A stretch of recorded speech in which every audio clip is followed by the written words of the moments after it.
to protect, preserve and defend Indian Constitution.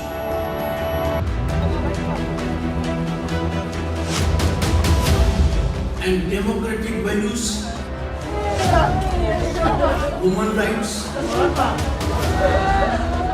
rule of law are its fundamentals. Shri Jagdeep Dhankhar को 528 मत प्राप्त हुए हैं तथा श्रीमती मार्गरेट आल्वा को 182 मत प्राप्त हुए।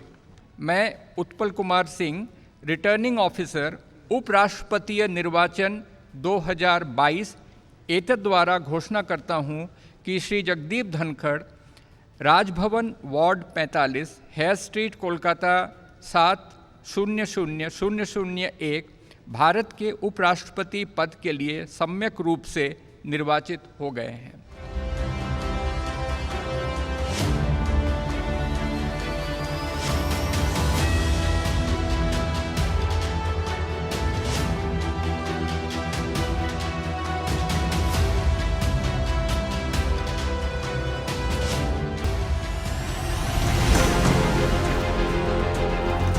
सैनिक स्कूल के छात्र से वकालत की बुलंदियों तक, केंद्र में मंत्री से राज्य के राज्यपाल तक और अब उपराष्ट्रपति चुनाव में मिली शानदार जीत तक, जगदीप धनखड़ का सफर आसान नहीं था, लेकिन आत्मविश्वास, कड़ी मेहनत और दृढ़ संकल्प के दम पर उन्होंने हर मुश्किल पर जीत हासिल की। देश के दूसरे सर्वोच्च संवैधानिक पद के लिए किसान पुत्र जगदीप धनखड़ का चुनाव भारतीय लोकतंत्र की जीवंतता और मजबूती का मजबूत प्रमाण है।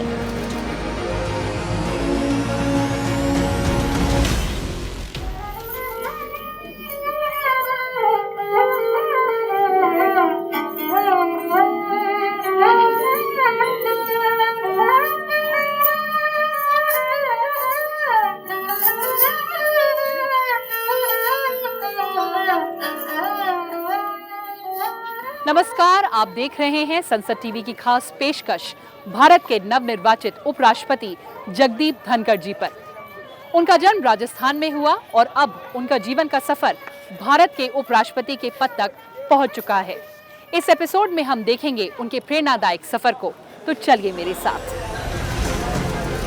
सामान्य किसान परिवार से आने वाले भारत के नवनिर्वाचित उपराष्ट्रपति जगदीप धनखड़ ने लंबे संघर्ष के बाद ये मुकाम हासिल किया है। दरअसल किसी भी तरह की परिस्थितियों को पार पाने और शिखर पर चढ़ने के लिए अनेक प्रकार के कौशल की आवश्यकता होती है। 3 दशक लंबे सार्वजनिक जीवन में जगदीप धनखड़ ने वकालत से लेकर राजनीति तक कई क्षेत्रों में अपनी प्रतिभा का लोहा मनवाया है। विधि विशेषज्ञ और राजनेता के अलावा उन्होंने बेहतरीन लेखक और वक्ता के रूप में भी पहचान बनाई। उन्होंने जहां भी हाथ आजमाया उत्कृष्ट प्रदर्शन किया। उनकी जिंदगी का ये सफर शुरू होता है राजस्थान के एक छोटे से गांव किठियाना से। तो कहानी की शुरुआत होती है झुंझुनू जिले के किठियाना गांव के इस घर से। राजस्थान के झुंझुनू जिले के किठियाना गांव में 18 मई 1951 को श्री गोकुल चंद और श्रीमती केसरी देवी के घर जगदीप धनखड़ का जन्म हुआ। घणे बोल तो क्या तो खैर कम बोल रहा नहीं, बोल तो इतना तो कौन बोल तो वो पण बोल तो अच्छा बोल तो टाबरा हूँ, प्यार कर तो खेलनिया हूँ, साथ रह तो। प्रतिकूल परिस्थितियों से जूझकर आगे बढ़ने का दृढ़ संकल्प जगदीप धनखड़ में बचपन से ही नजर आने लगा था। शिक्षा हासिल करने की ललक ऐसी थी कि वो रोजाना गांव से बच्चों के साथ 4-5 किलोमीटर पैदल चलकर स्कूल जाते थे। 1950 के दशक में देश के ज्यादातर सरकारी स्कूलों की हालत अच्छे नहीं थे। गांव के जिस स्कूल से जगदीप धनखड़ ने प्राथमिक शिक्षा पूरी की थी, तब उस स्कूल की इमारत में भी कुछ खास नहीं था। उस समय इस स्कूल में सिर्फ 2 कक्षाएं थी, लेकिन इन मुश्किलों ने भी उन्हें अपनी पसंद के विषयों की आलोचनात्मक और रचनात्मक खोज करने से कभी नहीं रोका। गणित में उनकी गहरी दिलचस्पी थी और वो मुश्किल सवालों को आसानी से हल कर लिया करते थे। जब वो खेलते थे तो मतलब मैथ से उनको इतना प्यार था कि जब वो हमारी बुआ जी लोग जो हम उम्र हैं वो बताती रहती हैं कि जब हम खेलते थे तो वो मैथ के सवाल इतने सॉल्व करते थे, जब छुप के बैठ जाते मिट्टी में वो अपने सवाल सॉल्व करने लग जाता था खेलते खेलते ही। खेल मतलब पढ़ाई में सबसे आगे था और पढ़ाई में बहुत ज़्यादा रुचि थी।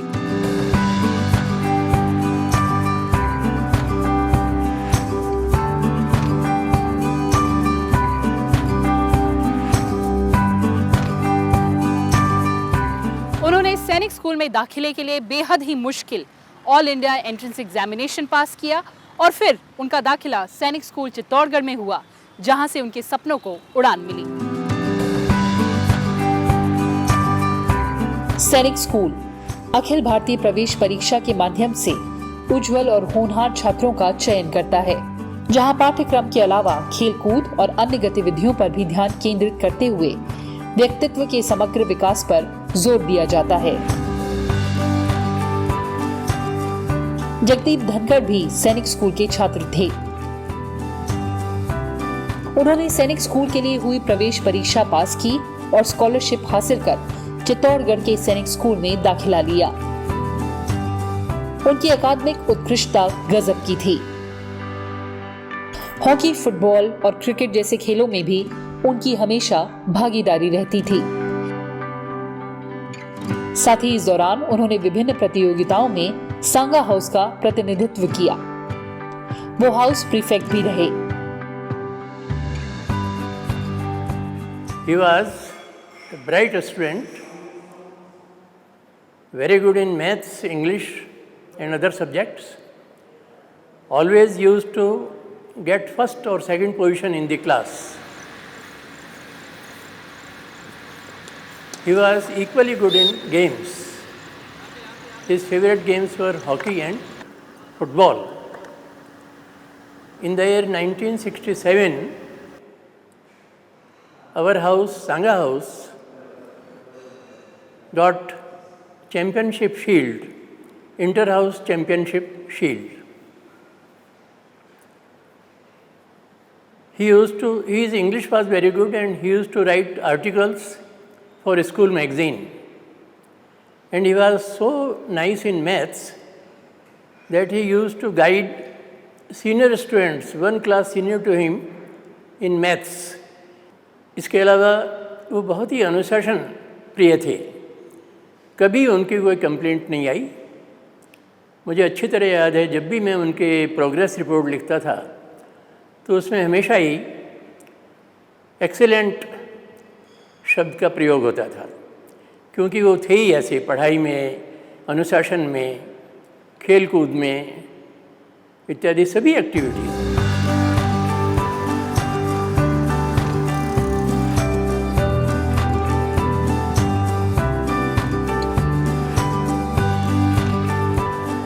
धर्मो विश्वस्य जगतः प्रतिष्ठा, राजस्थान यूनिवर्सिटी के इस मोटो को अपने जीवन में आगे बढ़ाया जगदीप धनखड़ जी ने, जहां से उन्होंने विज्ञान और विधि की पढ़ाई की। स्कूली शिक्षा पूरी करने के बाद उच्च शिक्षा के लिए वो जयपुर आ गए और राजस्थान विश्वविद्यालय के प्रतिष्ठित महाराजा कॉलेज से उन्होंने भौतिकी में स्नातक किया। He was my student in BSc in Maharaja's College and he was very sincere in class, very innovative. Whatever we used to tell him, he used to do it and in a very specific way. And he was very respectful to the teachers. Any work we would give him, he'll do it. And even if the students needed his help, he'll go out of the way to help the students. And especially teachers, he was very respectful. स्नातक की degree हासिल करने के बाद उन्होंने इसी विश्वविद्यालय से कानून की डिग्री हासिल की। साल 1979 में उन्होंने राजस्थान बार काउंसिल की सदस्यता ली और वकालत शुरू कर दी। 1979 में जगदीप धनखड़ जी ने राजस्थान बार काउंसिल में एनरोल किया। पश्चिम बंगाल के गवर्नर बनने तक वो राजस्थान में senior most designated senior advocate रहे।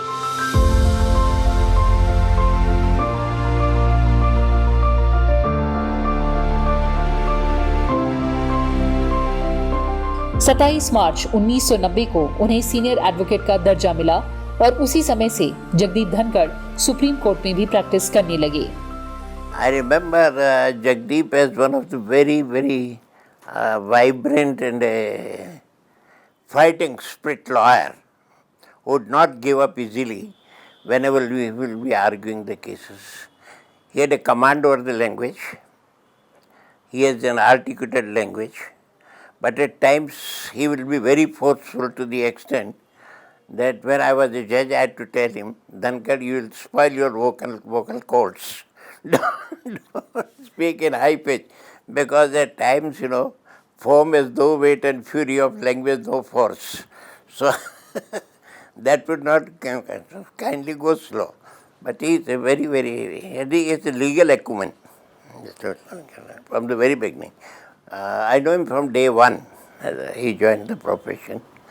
And any number of cases, तो वो जल्दी में रहते थे, यहाँ भी कर लूँ, वहाँ भी कर लूँ, वहाँ भी कर लूँ, गो स्लो। तो but he was very very good lawyer और बहुत अच्छे वकीलों में से एक रहे और बस तैयारी के साथ आते थे। एंड ये उनका कमांड था भाषा के ऊपर, तो चाहे अंग्रेजी में बहस हो चाहे हिंदी में बहस हो, और सामने वाले के ऊपर तो ही उसके ऊपर तो अच्छा दबाव डालते थे, क्योंकि वो एक तो हाइट अच्छी थी, पर्सनैलिटी भी अच्छी थी, तो वो सामने वाले को बोलने नहीं देते ज़्यादा। बहुत अच्छा उनका बार में वो था और उन्होंने दूसरों को भी ऊपर लाए और बहुत रेस्पेक्टफुल थे। मतलब अपने से सीनियर जितने भी लॉयर्स थे उनको जगदीप धनखड़ ने हमेशा बहुत ही रेस्पेक्ट दी। बेजोड़ कानूनी कौशल के साथ उन्होंने एक दिन में रिकॉर्ड संख्या में मामलों को संभाला। राजस्थान में जाटों के लिए ओबीसी दर्जा और सतलज नदी विवाद जैसे कई ऐतिहासिक मुकदमों में उन्होंने एक कुशल वकील के रूप में अहम भूमिका निभाई। वो राजस्थान के ही नहीं बल्कि देश के अग्रणी वकीलों में शुमार रहे। वो जब भी बहस करते थे, एक बार मैंने किसी इशू पे उनको बहस करते हुए देखा, तो सुबह से बहस 10:30 से स्टार्ट की उन्होंने। 10:30 से लगातार 5 बजे तक जगदीप धनखड़ साहब ने लगातार किसी इशू को बहस की। हमारे राजस्थान हाईकोर्ट बार एसोसिएशन का जो इलेक्शन हुआ था, उसमें जगदीप धनखड़ साहब की योग्यता को देखते हुए यहाँ के एडवोकेट्स ने उनको निर्विरोध निर्वाचित किया और निर्विरोध निर्वाचित करके उनको 1 साल का मौका दिया कि ऐसे व्यक्तित्व को उन्होंने मौका दिया कि वास्तव में वो इसको डिजर्व करते थे और हाईकोर्ट बार के अध्यक्ष रहे।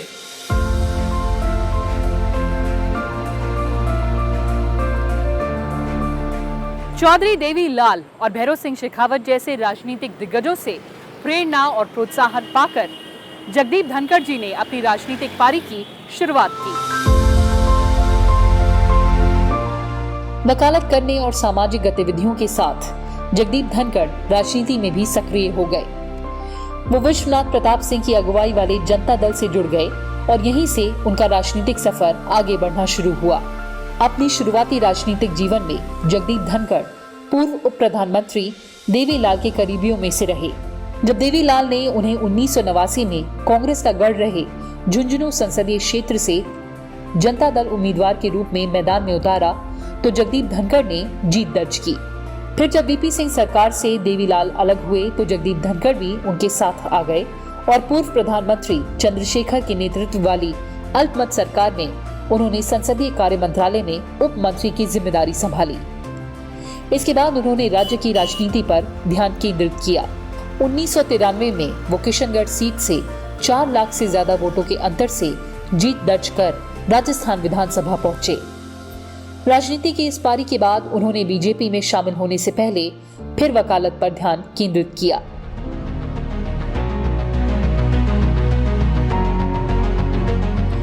तत्कालीन राष्ट्रपति रामनाथ कोविंद ने संविधान के अनुच्छेद 155 के तहत 20 जुलाई 2019 को जगदीप धनखड़ को पश्चिम बंगाल का राज्यपाल नियुक्त किया और 30 जुलाई 2019 को उन्होंने पश्चिम बंगाल के 28वें राज्यपाल के रूप में शपथ ली। राज्यपाल दोहरी भूमिका में काम करते हैं। पहला राज्य के संवैधानिक प्रमुख के रूप में और दूसरा केंद्र सरकार के प्रतिनिधि के रूप में। संविधान के अनुच्छेद 159 के तहत लिए शपथ के मुताबिक राज्यपाल का प्राथमिक कार्य संविधान और विधि का संरक्षण और बचाव करना है। कार्यालय के पहले दिन से ही जगदीप धनखड़ ने अपनी सारी ऊर्जा और इरादे शपथ के इन्हीं शब्दों को पूरा करने में लगा दिए। राज्य कार्यपालिका प्रमुख के रूप में उन्होंने बार बार ये सुनिश्चित किया कि राज्य में संवैधानिकता और कानून के शासन की भावना बहाल रहे। पश्चिम बंगाल और वहां की जनता के सर्वोत्तम हित में उन्होंने हर कानून की न सिर्फ पड़ताल की, बल्कि अपने अनुभव और ज्ञान के साथ अपनी आधिकारिक क्षमता में उन्होंने उस पर कदम भी उठाए। उन्होंने पश्चिम बंगाल सरकार और प्रशासन के साथ चर्चा और विचार विमर्श के जरिए राज्य में सहकारी संघवाद की भावना को सुनिश्चित करने का प्रयास किया। जनप्रतिनिधियों के साथ निरंतर जुड़ाव के माध्यम से वो स्थानीय सुशासन और जमीनी स्तर पर लोकतंत्र को मजबूत करने के लिए भी सक्रिय रहे।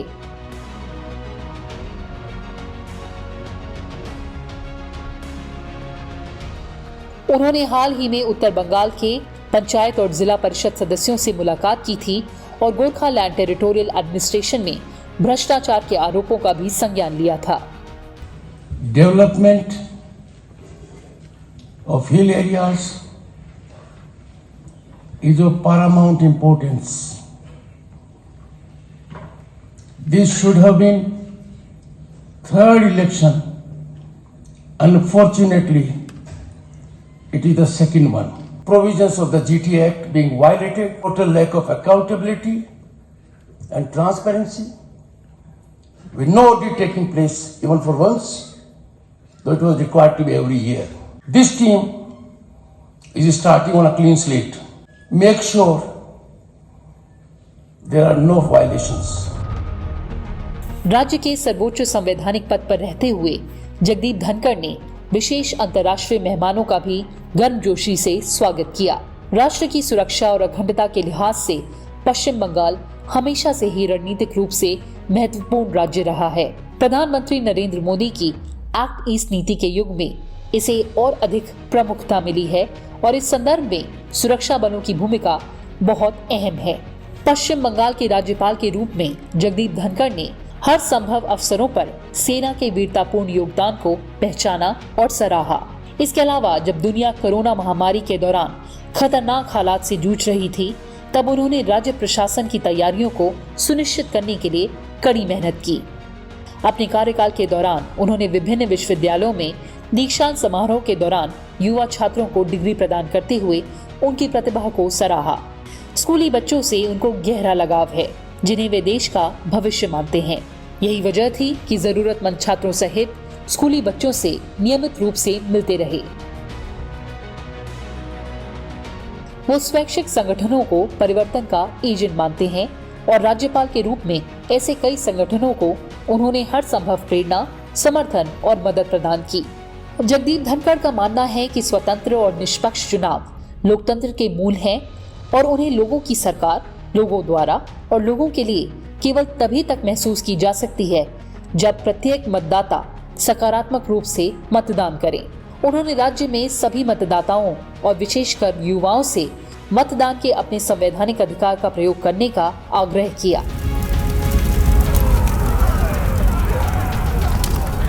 हालांकि चुनाव परिणाम घोषित होने के तुरंत बाद राज्य में हिंसा भड़क गई।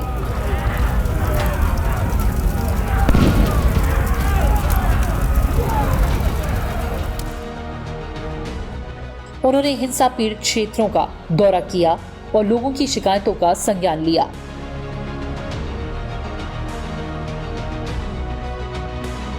राज्यपाल के रूप में जगदीप धनखड़ ने पश्चिम बंगाल में चुनाव के बाद हिंसा पर कड़ा संदेश दिया। Violence has no place in democratic society. Violence violates our human rights. As Governor State of West Bengal, I am concerned that our state has seen violence of very severe category not seen anywhere else. Post-war violence is a stigma on this cultural land. BJP संसदीय board ने 16 जुलाई 2022 को जगदीप धनखड़ को NDA की ओर से उपराष्ट्रपति पद का उम्मीदवार घोषित किया, जिसके बाद 17 जुलाई 2022 को उन्होंने पश्चिम बंगाल के राज्यपाल के पद से इस्तीफा दे दिया। आदरणीय प्रधानमंत्री जी की उपस्थिति में सभी बातों की चर्चा हुई। कई नाम हमारे पास आए जिन पर चर्चा हुई, बड़ी वृहद चर्चा हुई। सभी दृष्टि से चर्चा में समाज की दृष्टि से, देश की आवश्यकता, बाकी सारी चीज़ों को देख करके सभी नामों पर बड़ा गौर किया गया। लेकिन सभी नामों पर गौर करने के बाद हम सब लोग और भारतीय जनता पार्टी की संसदीय बोर्ड इस निष्कर्ष पर पहुंची है कि उपराष्ट्रपति पद के लिए भारतीय जनता पार्टी और एनडीए के प्रत्याशी के रूप में हमारे किसान पुत्र श्री जगदीप धनखड़ जी को हम उपराष्ट्रपति पद के लिए अपना प्रत्याशी के रूप में घोषित करते हैं। संवैधानिक मूल्यों को बनाए रखने के लिहाज से पश्चिम बंगाल के उपराज्यपाल के रूप में उनके 2 साल अवसरों और चुनौतियों से भरे थे, लेकिन संपूर्ण समर्पण और प्रतिबद्धता के साथ जगदीप धनखड़ ने अपने वादों और शपथ का पालन किया। साथ ही सामाजिक सेवा के महत्व को हमेशा सर्वोपरि रखा।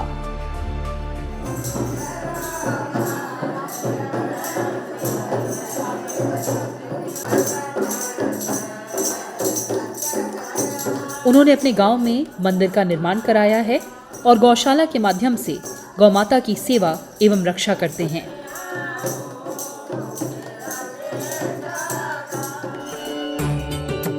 जगदीप धनखड़ मानते हैं कि महिलाओं को कौशल विकास के अवसर प्रदान किए जाने चाहिए ताकि वे अपने साथ साथ अपने परिवार की वित्तीय स्थिति में भी सुधार ला सकें। शैक्षणिक संस्थानों को दान देने और स्वास्थ्य शिविरों का आयोजन करने के अलावा वो गरीब लड़कियों की शादी के लिए वित्तीय मदद भी करते रहे हैं। जगदीप धनखड़ जैविक खेती की विधि के हिमायती रहे हैं, क्योंकि ये प्रदूषण स्तर को कम करके पर्यावरण को स्वस्थ बनाए रखने में और कृषि उत्पादन को टिकाऊ बनाए रखने में मदद करता है। धनखड़ साहब ने गांव के विकास के लिए, लोगों के स्वास्थ्य के लिए पीएचसी की स्वीकृति दिलाई थी। इसका उद्घाटन भी किया था, राज्य सरकार के द्वारा बनी हुई है। उन्होंने पशु चिकित्सालय के लिए राज्य सरकार को लिखा था, जिसकी स्वीकृति मिल चुकी है और उसका भवन तैयार होने जा रहा है। गांव की जो सीनियर स्कूल है उसकी बिल्डिंग काफ़ी पुरानी हो चुकी थी, उसके लिए उन्होंने आर्थिक सहयोग भी किया, गांव वालों से भी चंदा इकट्ठा करवाया और करीबन आज 70 लाख का बजट होकर उसके नई बिल्डिंग बनने के लिए टेंडर निकल चुके हैं। गांव की जो सड़क आपके सामने है ये उन्हीं के योगदान की वजह से बनी है। इससे पहले भी वो जब वकील थे तब भी गांव में आते थे, जो भी समस्या होती थी उनको दूर करने की कोशिश करते थे। जगदीप धनखड़ के पास गहरा कानूनी एवं विधायी ज्ञान है और विनम्रता उनकी सबसे बड़ी पूंजी। इन्हीं के दम पर उन्होंने जीवन में बड़ी उपलब्धियां अर्जित की हैं, जिससे कई लोगों को प्रेरणा मिलती है।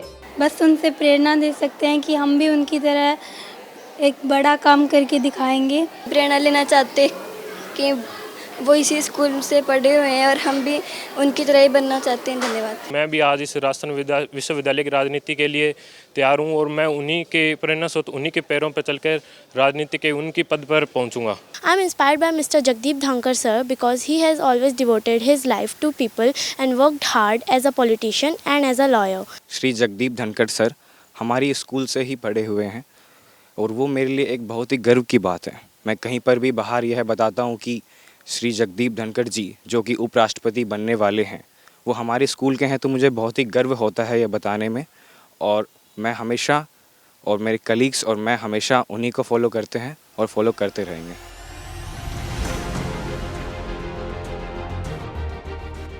भारत के नव निर्वाचित उपराष्ट्रपति का दृढ़ विश्वास है कि संघर्ष जीवन की कसौटी है और संघर्ष से लड़कर पार पाना जीत की तरफ पहला कदम है। वैसे तो उनके बारे में कहने को बहुत कुछ है, बट अगर उनकी 3 विशेषताएं जो मुझे बहुत अच्छी लगती हैं। पहला है उनकी ऑब्जर्वेशन स्किल्स, किसी भी विषय को समझने की और उसको महसूस करने की क्षमता।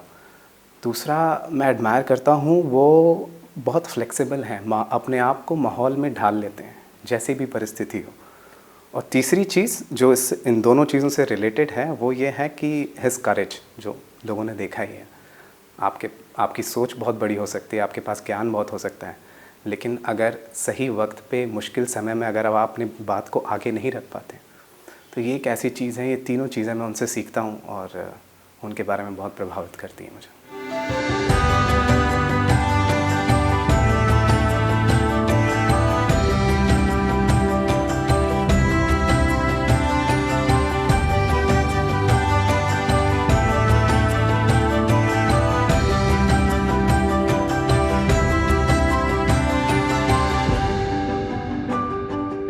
तो ये थे देश के नवनिर्वाचित उपराष्ट्रपति जगदीप धनखड़ जी की जिंदगी की कुछ अनछुए पहलू, कुछ अनसुने किस्से।